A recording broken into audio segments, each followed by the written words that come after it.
एक पुजारी जी बड़े ठाला में थे, मंदिर के पुजारी, बहुत ठाला में भगवान से प्रार्थना किया करे, प्रभु हम खोड़ सौ प्रकार आपकी पूजा करते हैं, लड़के भूखे मरे हैं, आजकल ग्राहक बड़े कंजूस हो गए हैं, दान पुण्य तो रह ही नहीं गया दुनिया में। इतने में एक महात्मा आए, टाट लपेटे फक्कड़ एकदम, बोले पुजारी जी सीताराम, कुछ खाने पीने को दोगे? तो देखा एड़ी से चौकटी तक उस पटीचर को टाट लपेटे, बोले पता नहीं कहां से भीख मंगे सुबह सुबह चले आते हैं मंदिर में, भागो यहां से, गंवार कहीं का। तो बोले अच्छा पुजारी जी इतना काफी हमारा काम चल जाएगा, जो गाली साली दिए रहे हैं, बोले इतना काफी हमारा काम चल जाएगा। बाउंड्री वाल के अंदर ही लेट गए जमीन में, बिस्तर विस्तर नहीं होते महात्माओं के पास, गुरु महाराज के पास भी कभी बिस्तर नहीं थे। धरती तो आसन किया, तंबू आसमाना, चोला पहने खाक का रहे पाक समाना। तो वो लेट गए, उनका नियम था रात भर जाग के भजन करना और बड़े सवेरे सूरज की पहली किरण के साथ लेट जाना।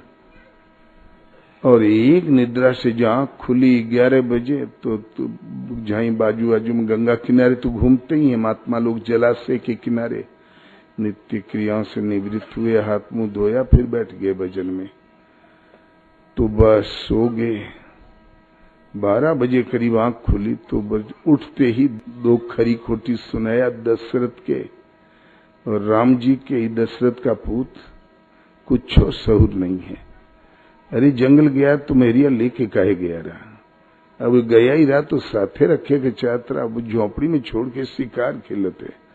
वो नालायक 2 धक्का कौशल्या के, 2 धक्का सीता जी के, 2 धक्का राम जी के, 2 दशरथ के।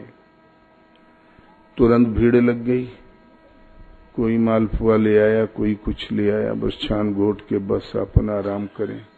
10-15 दिन बीत गए और पुजारी भयंकर ठाला में रहे। पुता पुजारी भगवान से बहुत रोया, प्रभु मैं 150 प्रकार पूजा कर रहा हूं आपकी, तो मुस्कलैया मारे थे, लड़के आधा पेट खा के सो रहे हैं और ये अघोरी सो उठ के तुरे 3 पीढ़ी के गरियाए पड़ा है, वो के वहां मालपुआ गंजा है। आपके घर में भी प्रभु अंधेरा है क्या? भगवान एक स्वरूप बनाया ब्राह्मण का और पहुंच गए। पुजारी जी पालागी, अब पुजारी से बात करना तो ब्राह्मण बने से कायदे से बात हुई ना। तो पुजारी जी ने देखा उधर, कहो पुजारी जी 100 ऊंट एक बाड़े में बंद थे, सुई की नोक के बराबर उसमें एक छेद रहा और सब पैक था, उसमें से 100 ऊंट निकल गए, इधर तो नहीं आए। तो बिगड़ा बड़ी जोर से, एक अघोरी वहां पड़ा है तो नीचे भगवान के गरियाए पड़ा है और एक ये फटीचर चला आया। करे सुई की नोक जितने छेद से ऊंट कैसे निकल जाएगा? बामण है कि चंडाल है, कौन है तू?